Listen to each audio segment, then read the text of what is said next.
देखो आज का टॉपिक है हाइड्रोकार्बन। आज का टॉपिक है बेटा हाइड्रोकार्बन। यदि हम हाइड्रोकार्बन की बात करें तो हाइड्रोकार्बन वैसे कंपाउंड्स होते हैं, कार्बन कंटेनिंग वैसे कंपाउंड्स होते हैं जिनमें कार्बन और हाइड्रोजन होता है। तो compounds containing carbon and hydrogen को क्या बोलोगे? कंपाउंड्स। बहुत आसान है बेटा, कंपाउंड्स कंटेनिंग दो element containing carbon and hydrogen को ही क्या कहते हैं? हाइड्रोकार्बन। जनरल फॉर्मूला यदि लिखा जाए तो क्या CHHY लिख सकते हैं? जनरल फॉर्मूला लिखे तो CHHY लिखे थे। हाइड्रोकार्बन को हम तीन भाग में बांट के पढ़ते हैं, तीन भाग में बांट देते हैं। एक्चुअली में दो ही भाग में बांटते हैं, तीन भाग तो बात की बात है। दो ही भाग में बांटिए। एक को कहते हैं पाराफिन्स। पाराफिन्स उनको कहते हैं बेटा जो लीस्ट रिएक्टिव होते हैं। पाराफिन्स उनको कहते हैं जो लीस्ट रिएक्टिव होते हैं, जिनमें आ जाते हैं सैचुरेटेड कंपाउंड, मतलब कार्बन कार्बन सिंगल बॉन्ड होता है और उसको एल्केन कहा जाता है। क्या कहा जाता है बेटा? एल्केन्स। समझ में आया? फिर से सुनो, हमने कहा कि हाइड्रोकार्बन को दो भाग में बांट दिए। एक का नाम दे रहे हैं पाराफिन्स। पाराफिन्स वो होते हैं जो सैचुरेटेड होते हैं। सैचुरेशन से मेरा मतलब कार्बन कार्बन के बीच सिंगल बॉन्ड होगा, ठीक है। और ऐसे में आ जाते हैं एल्केन्स। कौन आ जाते हैं बेटा? एल्केन्स। दूसरा होता है जो वाइल्ड लाइक होते हैं, इनको ओलिफिन्स कहते हैं। और इनमें अनसैचुरेशन पाया जाता है। अनसैचुरेशन का मतलब या तो कार्बन कार्बन डबल बॉन्ड होगा, नहीं तो कार्बन कार्बन ट्रिपल बॉन्ड होगा। और इसमें आ जाएंगे एल्कीन्स और कौन आ जाएंगे बेटा? एल्काइंस। कौन आ जाएंगे?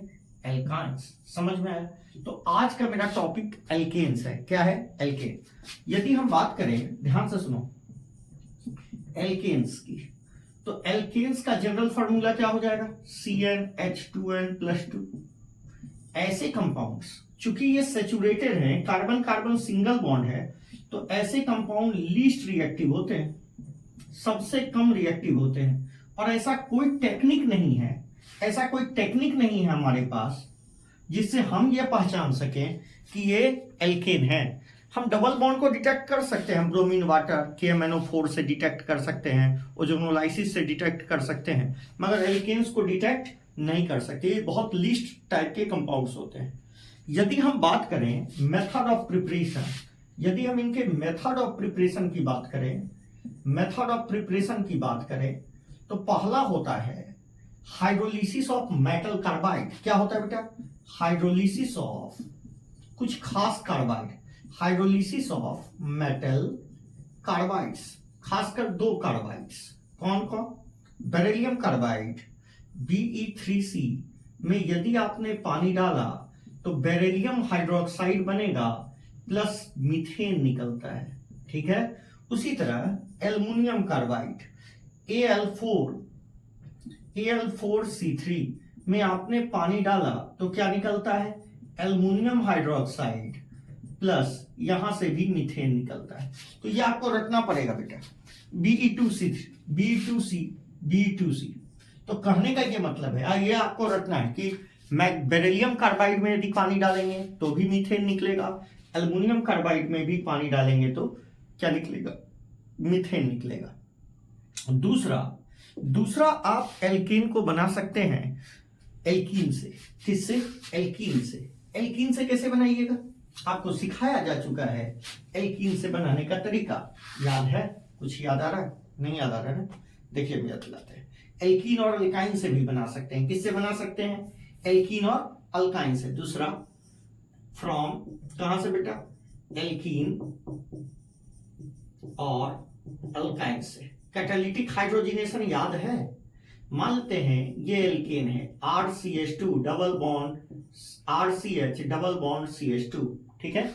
इसको हमने कैटालिटिक रिडक्शन करा दिया H2Ni पर। क्या होगा? सेम साइड से हाइड्रोजन ऐड हो जाता था। याद आ रहा है? सेम साइड से हाइड्रोजन ऐड हो जाता था। इसको आप कौन सा रिडक्शन कहते थे? कैटालिटिक रिडक्शन ही तो कहते थे।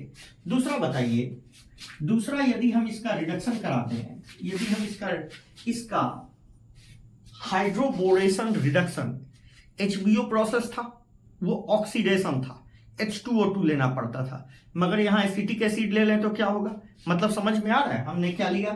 हमने लिया BH3 THF, और दूसरा में क्या ले लिया, दूसरा में एसिटिक एसिड ले लिया। बताइए, याद करें, यहां यदि H2O2 लेते तो अल्कोहल बनता, वो भी एंटी मार्कोनिकॉफ रूल से, एंटी मार्कोनिकॉफ रूल से, ठीक है। मगर यदि एसिटिक एसिड लीजिएगा तो एल्केन ही बनेगा। क्या बनेगा, एल्केन ही, RCH और क्या बेटा, CH2H। और आप इसका एक काम तो और भी किया जा सकता है, एक काम तो और किया जा सकता है। क्या किया जा सकता है, NH2NH2 और H2O2 ले लिए, H2O2, तब भी इसका रिडक्शन हो जाता है और सेम साइड से रिडक्शन होता है, मेटालिक रिडक्शन के जैसा, और क्या बनता है बेटा, एल्केन बनता है। हाँ, तो कहोगे NH2NH2 यदि KOH बेसिक मीडियम में ले लेते तो वो रिडक्शन होता किसका, वो कौन सा रिडक्शन हो जाता, क्लीमेंसन रिडक्शन हो जाता। कुछ याद आ रही है, नहीं याद आ रही है ना, कोई बात नहीं याद आ रही है तो फिर से बताया जाएगा। आ रही है तो बहुत अच्छा। तो पहला किससे बनाया, मेटल के कार्बाइड में पानी डाल के, दूसरा हमने बना लिया एल्केन और एल्काइन से। अभी तो एल्कीन से ही बना है। यदि एल्काइन से बनाना है तो आप क्या कीजिए, आप यही ले लीजिए हाइड्रोजन और निकेल, सेम साइड से एडिशन होगा, क्या बन जाएगा, RCH RCH2 CH2R।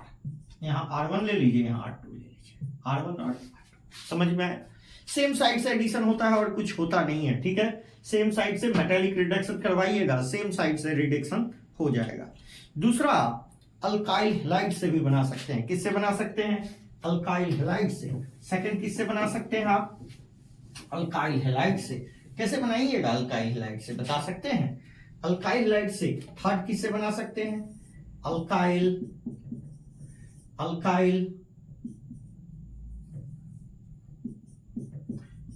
हैलाइड से भी बनाया जा सकता है, मतलब RX से भी बनाया जा सकता है।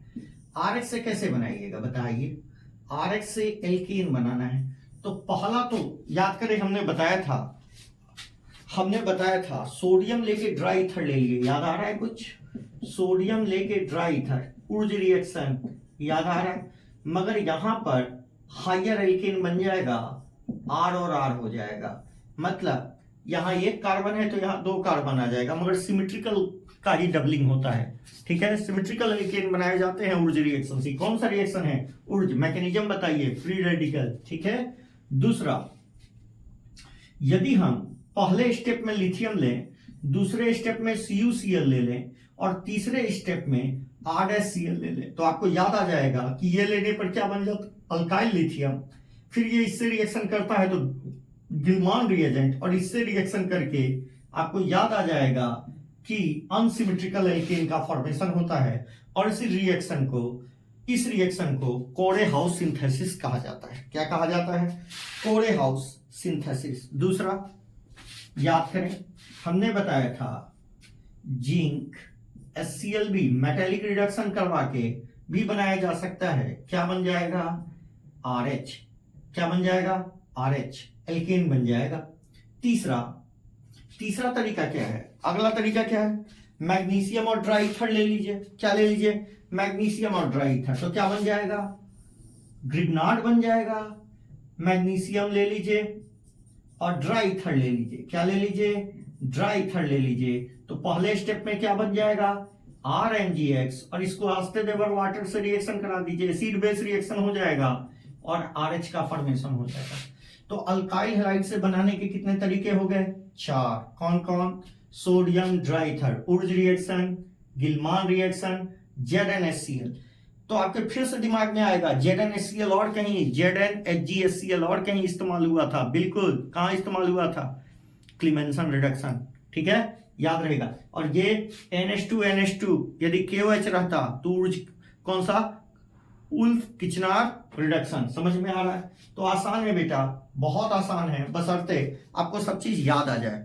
तीसरा, देखिए हम उसी का इस्तेमाल कर रहे हैं। चौथा तरीका, फोर्थ तरीका देखें, यदि हम एल्डिहाइड और कीटोन से बनाना चाहें, बिल्कुल बनेगा। जैसे मान लीजिए RC डबल बॉन्ड OR ले लें, और यदि अभी जो बताया जिंक HgHCl ले लें, तो ये रिडक्शन करेगा किसका, इसका, और क्या बन जाएगा, RCH2 R2, यदि यहाँ R1 है यहाँ R2 है तो R1 R2। यदि हमने इसका रिडक्शन कर दिया NH2 NH2 KOH, कौन सा रिडक्शन कहलाएगा बता दें, कौन सा रिडक्शन कहलाएगा, उल्फ किचनार। ठीक है, ये बेसिक मीडियम, ये acidic medium, same product RCH2 RCH2 R, मतलब R1CH2R। यदि हम इसका, याद है HI रेड फास्फोरस बाप रिएजेंट बोला था कभी, इससे ये तो बहुत सारे चीजों को रिड्यूस करता है। ठीक है, तो क्या बन जाएगा बेटा RCH2R2। इवन अल्कोहल को भी रिड्यूस कर देता है। ठीक है, बहुत स्ट्रॉन्ग रिड्यूसिंग है ना, लगभग सब फंक्शनल ग्रुप को रिड्यूस करता है और उसको एल्केन में फाइनली लाके पलट देता है। तो समझ में आ गया। इसके बाद हमने किससे बनाया बेटा, हमने सबसे पहले बनाया एल्केन से। यदि हम बात करें, हमने पहले बनाया किससे बनाया, हमने पहले एल्डिहाइड और कीटोन से भी बना लिया। अब हम चाहें तो इसको हम बना सकते हैं बेटा, इसको हम बना सकते हैं कार्बोक्सिलिक एसिड से भी। किससे बेटा, कार्बोक्सिलिक एसिड से भी। कैसे बनाएंगे, बहुत सारे तरीके हैं। इलेक्ट्रोलाइसिस करा सकते हैं, जिसमें आपको याद आ जाएगा कोलबेज इलेक्ट्रोलाइसिस। आप चाहें तो सोडा लाइम डिकार्बोक्सिलेशन भी करा सकते हैं, मगर एक कार्बन कम हो जाएगा भैया, सोचने वाली बात है। ठीक है, सोचने वाली बात है। हमने क्या करवाया, हमने किससे बनवाना शुरू किया, पांचवा कार्बोक्सिलिक एसिड। कार्बोक्सिलिक एसिड से कैसे बना सकते हैं, तो ये रहा RC डबल बॉन्ड OH, हमने किससे रिएक्शन करा दिया, NaOH CaO। बताइए, ये CO2 को हटा देगा, क्या बन जाएगा RH। मगर शर्त क्या है, एक कार्बन लॉस हो जाता है, ये वाला कार्बन निकल जाता है। यदि हम रिएक्शन करा दें किससे, NaOH इलेक्ट्रोलाइसिस, तो क्या होता है, कार्बन तो डबल हो जाता है, मगर यहां भी एक कार्बन का लॉस हो जाता है। डबल तो हुआ मगर फिर दुगुना भी हो गया। ठीक है, दुगना हो गया, पहले एक निकला और फिर वो डबल हो जाता है। कैसे, फ्री रेडिकल मैकेनिज्म यहां चलता है, यहां कार्बेनाइन मैकेनिज्म चलता है, पता है ना। और यदि हम इसका रिडक्शन करा दें किससे, HI रेड फास्फोरस से यदि रिएक्शन करा दें, तो बोलिए इसका भी तो रिडक्शन कर देता है। क्या पहले एक इसमें एल्डिहाइड में, एल्डिहाइड को पहले बताइए, एल्डिहाइड मतलब एसिड को पहले एल्डिहाइड या कीटोन में, और कीटोन को उसके बाद अल्कोहल में, और अल्कोहल को फाइनली अल्कोहल को अल्काइल आयोडाइड में, और अल्काइल आयोडाइड को एल्केन में। बताए तो थे। तो ये क्या बन जाएगा बेटा, यहां भी क्या बन जाएगा RH। समझ में आया, RH एल्केन बनता है। यहां भी एक कार्बन का लॉस हो जाता है। ठीक है, मतलब सॉरी, यहां कोई कार्बन का लॉस नहीं होता, RCH3। यहां कोई कार्बन का लॉस नहीं होगा, यहां पर कोई कार्बन का लॉस नहीं होगा, यहां लॉस होगा, यहां लॉस होगा। ठीक है, दोनों जगह लॉस होता है, मगर यहां डबल भी हो जाता है। ये कौन सा है, कोलबे। ये कौन सा है, सोडा लाइम डिकार्बोक्सिल है, और ये यूनिवर्सल रिड्यूसिंग एजेंट है HI रेड फास्फोरस। ठीक है, अच्छा एल्कोहल से बना सकते हैं क्या, बिल्कुल बना सकते हैं। क्या करोगे एल्कोहल से, वही HI रेड फास्फोरस। तो छठा तरीका क्या है बेटा, अल्कोहल से कैसे बनाओगे, ROH में क्या पास कर दो, HI रेड फास्फोरस। जैसी पास करोगे क्या बन जाएगा, RH। समझ में आ गया। तो ये सारे तरीके हैं एल्केन को बनाने के। चूंकि एल्केन बहुत कम रिएक्शन शो करता है, तो इसकी केमिकल प्रॉपर्टियां भी बहुत कम है। यदि एल्केन को देखा जाए तो एल्केन रिएक्शन ही बहुत कम करता है, क्योंकि ये सैचुरेटेड है। ठीक है, मतलब ये सैचुरेटेड है। तो यदि हम इसकी प्रॉपर्टीज को देखें, प्रॉपर्टीज, तो बहुत कम प्रॉपर्टीज ये शो करता है एल्केन। जैसे सबसे इंपॉर्टेंट जो रिएक्शन आता है वो आता है हैलोजिनेशन रिएक्शन। ये 4 प्रकार का होता है बेटा। पहला होता है फ्लोरीनेशन। ये हाईली एक्सप्लोसिव होता है और अनकंट्रोलेबल होता है, मतलब एक्सोथर्मिक अनकंट्रोलेबल रिएक्शन है। यदि हमने किसी एल्केन को फ्लोरीन पास कर दिया तो होगा क्या कि इसके सारे हाइड्रोजन को चुन चुन के निकाल देगा और कार्बन को टकला कर देगा। ऐसे समझ लिया, टकला कर देगा, सारे कार्बन को निकाल देगा, सारे कार्बन से लगे हाइड्रोजन को निकाल देता है। हाईली एक्सप्लोसिव होता है, इवेंट मतलब हमने फ्लोरीन से रिएक्शन कराया, लाइट नहीं भी लीजिएगा तो रिएक्शन हो जाएगा, ठीक है। ये रिएक्शन बहुत एक्सप्लोसिव है, इसलिए कार्बन से सारे हाइड्रोजन एक एक करके चुन चुन के निकाल लिए जाएंगे। दूसरा जो रिएक्शन होता है वो होता है क्लोरीनेशन। इसको ये कर देते हैं बेटा, इसको बोलते हैं बी, क्लोरीनेशन। ये भी एक्सोथर्मिक होता है मगर उतना ज्यादा नहीं होता जितना फ्लोरीनेशन होता है, इसलिए ये कैसा होता है, नॉन सेलेक्टिव। नॉन सेलेक्टिव होता है मगर एक्सोथर्मिक है, ये भी एक्सोथर्मिक है, ठीक है। यदि मान लीजिए यदि हमको ये मॉलिक्यूल दिया है और इस पर क्लोरीन और लाइट लिया गया है या हाई टेम्परेचर लिया गया है, कुछ भी ले सकते हैं, क्लोरीन या लाइट लिया गया है, तो हमको सारे टाइप के प्रोडक्ट देखने को मिलेंगे। हमको ये प्रोडक्ट भी देखने को मिलेगा और ये प्रोडक्ट भी देखने को मिलेगा। जितने टाइप के कार्बन होंगे उतने टाइप के प्रोडक्ट देखने को मिलेंगे, ठीक है। इनका हम चाहे तो परसेंटेज भी क्रिएट कर सकते हैं, परसेंटेज भी कैलकुलेट करते हैं, ठीक है ना। इसका परसेंटेज भी कैलकुलेट करते हैं, इसका भी परसेंटेज कैलकुलेट करते हैं, ये सब पढ़ाया गया है, ठीक है। अगला, यदि हम सी नंबर बात करें बेटा, यदि ब्रोमिनेशन, तो ब्रोमिनेशन जो होता है वो इंडोथर्मिक रिएक्शन है। ये कैसा है, इंडोथर्मिक। तो ये इंडोथर्मिक है तो ये सेलेक्टिव है। कैसे नेचर का है, सेलेक्टिव कहने का मतलब वही प्रोडक्ट बनाएंगे जो सबसे ज्यादा स्टेबल होगा, यही फ्री रेडिकल क्रिएट करेंगे और यहीं पर ब्रोमीन जोड़ेंगे, एक ही प्रोडक्ट बनाएंगे। और डी नंबर क्या होता है बेटा, आयोडीनेशन। ये रिएक्शन होता ही नहीं है क्योंकि कार्बन और हाइड्रोजन का जो बॉन्ड होता है ना बेटे, वो बहुत वीक होता है। जैसे मान लो ये मॉलिक्यूल लिया और इस पर आयोडीन से रिएक्शन कराया लाइट लेके, तो ये कार्बन आयोडीन का बॉन्ड ही बहुत वीक है और ये बना HI। क्या बना, HI। अब इस HI को हटा दें किसी तरह तो कुछ हद तक ये रिएक्शन हो जाएगा, तो इसलिए इसको ये ऑक्सीडाइजिंग एजेंट डाल देते हैं ताकि ये I2 में बदल जाए। तो इसका मतलब ये रिएक्शन आप जबरदस्ती कराना चाह रहे हो, रिएक्शन हो नहीं रहा है। तो याद रखना, आपसे जो भी पूछेगा वो या तो क्लोरीनेशन पूछेगा या ब्रोमिनेशन, क्योंकि क्लोरीनेशन तो एक्सप्लोसिव है और ये होता ही नहीं है, जबरदस्ती करा रहे हो HNO3 ऑक्सीडाइजिंग एजेंट डाल के। आ रहा है बेटे समझ में, तो एकदम याद रखना है, कोई बहुत बड़ा चीज नहीं है। और तो हैलोजिनेशन रिएक्शन शो करता है। इसके बाद हम बात करते हैं दूसरे रिएक्शन की।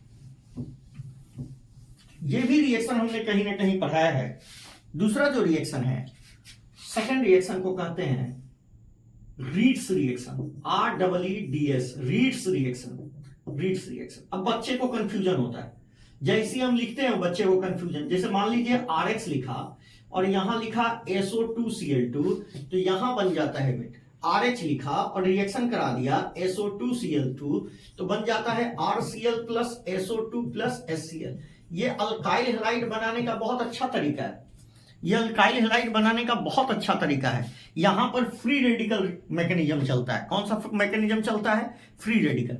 मगर बच्चे कंफ्यूज कहां करते हैं, ध्यान से, इसको कहते हैं सल्फ्यूराइल क्लोराइड। कौन सा क्लोराइड, सल्फ्यूराइल क्लोराइड। और यहां कौन सा मैकेनिज्म बता रहे हैं, यहां हम बोल रहे हैं फ्री रेडिकल मैकेनिज्म, ठीक है। जबकि एक रिएक्शन एल्कोहल के साथ है, ROH को यदि आपने रिएक्शन कराया, ROH को रिएक्शन कराया SOCl2 के साथ, तो भी बनता है RCl प्लस SO2 और HCl बनता है। यहां से भी अल्काइल हैलाइड बनाया जाता है। बस बच्चे कंफ्यूज, देखो एल्केन से करा रहे हैं तो SO2Cl2 से कराना है और एल्कोहल से कराना है तो SOCl2। इसको कहते हैं थायोनिल क्लोराइड।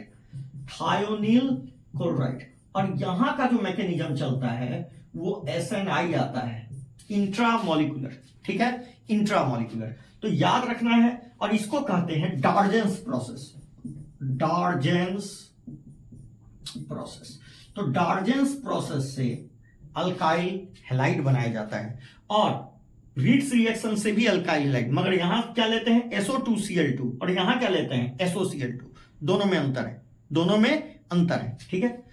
अच्छा, तो कहोगे याद कैसे रखेंगे सर, भूल गए तो परीक्षा में। ध्यान रखना, यदि यहां पर ऑक्सीजन नहीं है ना तो यहां पर बढ़ा देना, आया समझ में। और मान लो यहाँ एगो है तो यहाँ एगो कम कर देना, ठीक है, यहाँ एगो कम कर देना। इसी तरह सब लोग रटता है, हमने भी रटा, आप भी रट लीजिए, ठीक है।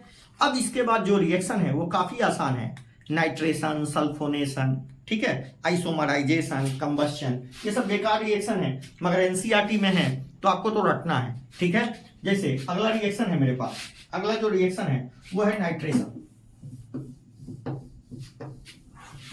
नाइट्रेशन में कौन का HNO3 से रिएक्शन कराइएगा। तीसरा जो रिएक्शन है, यदि आप एनसीईआरटी पढ़े हो कभी तो आपको याद आ जाएगा। तीसरा कौन सा है, नाइट्रेशन। नाइट्रेशन में किससे रिएक्शन कराइएगा, RH को रिएक्शन कराइएगा HNO3 से, और वो भी कॉन्क वाला, ठीक है, कॉन्क HNO3 से रिएक्शन कराइएगा, कॉन्क HNO3 से रिएक्शन कराइएगा, NO2 लग जाएगा, क्या बन जाएगा, RNO2। RNO2 कहिएगा कैसे करा दिए सर, तो देखिए RH है, इसको ऐसे लिख लीजिए OH NO2, ठीक है, और ये दोनों को पानी बना के क्या कर दीजिए, निकाल दीजिए, ठीक है। इस तरीका से आप बना सकते हैं, प्लस H2O बनेगा। उसी तरह चौथा क्या हो जाएगा, सल्फोनेशन। सल्फोनेशन मतलब कॉन्क H2SO4 या फ्यूमिंग H2SO4 से रिएक्शन करा देंगे, क्या बन गया, RH को किससे रिएक्शन करा दिए, कॉन्क H2SO4, क्या बन जाने वाला है बेटा, RHSO3। कहोगे कैसे सर, तो देखो RH प्लस, इसको ऐसे लिख लो OHS डबल बॉन्ड OH, क्या बना के निकाल ले, पानी बना के निकाल ले, आ रहा है समझ में। चौथा, पांचवा जो होता है उसको कहते हैं बेटा, उसको कहते हैं, पांचवा जो है उसको कहते हैं आइसोमराइजेशन। क्या कहते हैं, आइसोमेराइजेशन। यदि हमने 4 कार्बन का एल्केन ले लिया, 4 कार्बन का, और इसको एल्युमिनियम क्लोराइड पर पास कर दिया, AlCl3 पर पास कर दिया, तो ये आइसोमर बना लेगा, क्या बना लेगा, अपना आइसोमर बना लेता है। आया समझ में। तो जैसी आपने मिनिमम के लिए 4, आइसोमर बनने के लिए मिनिमम कार्बन कितने होने चाहिए, 4, तो 4 से ही शुरू करेंगे तो ये इसका आइसोमर बन जाएगा, ठीक है, आइसोमर। छठा, कंबस्चन। आप कोई भी हाइड्रोकार्बन को जलाओगे तो क्या बनेगा, पानी और CO2। यदि हमने मान लो CH4 को जलाया, या कोई भी हाइड्रोकार्बन को जला रहे हैं, CXHY को जला रहे हैं, ऑक्सीजन में जलाया, क्या बना, CO2 प्लस H2O। जरा बैलेंस कर तो बेटा, यहाँ X है तो यहाँ X लगा दे, यहाँ Y है तो यहाँ Y/2 लगा दे, लगा दे। यहाँ ऑक्सीजन कितना हो गया, Y/2, यहाँ 2X है, यहाँ ऑलरेडी 2 है, तो आधा कर दें इसको, तो कितना हो जाएगा, X प्लस Y/4 कर दिया। इस तरीका से आप हाइड्रोकार्बन को जला सकते हो। तो जलाओगे हाइड्रोकार्बन को तो हमेशा क्या बनेगा, वाटर और CO2, ठीक है। अच्छा, अगला जो रिएक्शन है उसको कहते हैं बेटा, उसको कहते हैं एरोमेटाइजेशन। उसको क्या कहते हैं, एरोमेटाइजेशन। छठा, सातवां जो रिएक्शन है एल्केन का उसको कहते हैं एरोमेटाइजेशन। एरोमेटाइजेशन ये क्या होता है, इसके लिए कम से कम आपको 6 कार्बन तो लेना ही पड़ेगा, तभी होगा एरोमेटाइजेशन। तो एल्केन का कितना कार्बन ले कि एरोमेटाइजेशन हो जाए, 6 कार्बन। तो यदि हम बात करें, आपने क्या लिया, एरोमेटाइजेशन। ध्यान से सुनो, एरोमेटाइजेशन क्या है, एरोमेटाइजेशन कितने कार्बन लोगे, ये 7वां होगा ना, 7वां। एरोमेटाइजेशन कितना कार्बन लोगे, 7। देखो हमने 7 ले लिया, 1 2 3 4 5 6 ले लिया।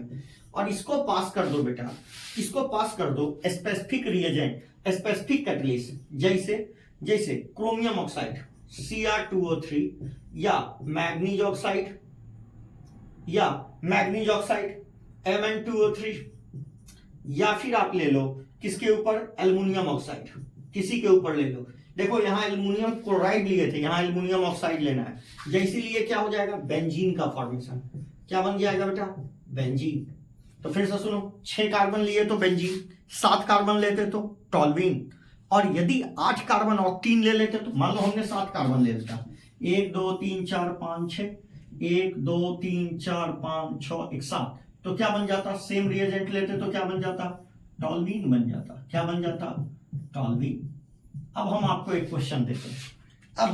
क्वेश्चन देते हैं, अच्छा एक बात और, एक नोट करके कहीं लिख लीजिएगा, ऐसे तो एल्केन का ऑक्सीडेशन नहीं होता, मगर यदि टर्सरी अल्केन हो, टर्सरी, उसमें टर्सरी हाइड्रोजन हो, तो KMnO4 से ऑक्सीडाइज होके वो एसिड बना लेता है। क्या बना लेता है? मतलब सॉरी, अल्कोहल बना लेता है। ध्यान से सुने, यदि कहीं टर्सरी कार्बन है, ये टर्सरी कार्बन है, यदि इसमें हमने KMnO4 डाल दिया तो ये अल्कोहल बना लेता है बेटा, टर्सरी अल्कोहल का फॉर्मेशन हो जाता है। इस बात को आपको याद रखना है, ठीक है? ये NCERT में दिया हुआ है, इसलिए हमने बता दिया। अब मेरी बात सुने, एक क्वेश्चन लिखें, आसान क्वेश्चन, बहुत आसान क्वेश्चन, कुछ नहीं, ठीक है? बहुत आसान क्वेश्चन, ध्यान से देखिए, हम क्वेश्चन दे रहे हैं।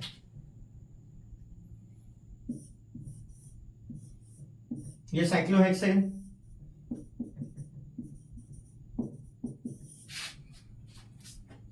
समझ गए कौन सा रिएक्शन होगा, ठीक है? उसके बाद एक और रिएक्शन करा दिया NaCN से, B बना, B को हमने H+H2O डाल दिया। क्या डाल दिया B में? H+H2O, मतलब इसका हाइड्रोलिसिस कर गया, B से क्या बन गया? C बन गया। और C को हमने दो काम किया, एक काम किया NaOH CaO में डाल दिया, ठीक है? और दूसरा NaOH इलेक्ट्रोलाइसिस किया। आपको सब पता है, आप यहां से अंदाजा भी लगा सकते हो, पूछो कैसे? NaOH इलेक्ट्रोलाइसिस करना है, इसका मतलब वो एसिड ही बना होगा, तभी जाके NaOH और इलेक्ट्रोलाइसिस की बात हो रही है, नहीं तो NaOH और इलेक्ट्रोलाइसिस की बात ही नहीं होती। आ रहा बेटा समझ में? NaOH और इलेक्ट्रोलाइसिस की बात हो रही है, इसका मतलब क्या हुआ होगा? उसका हाइड्रोलिसिस किया गया है, मतलब उसका क्या किया गया है?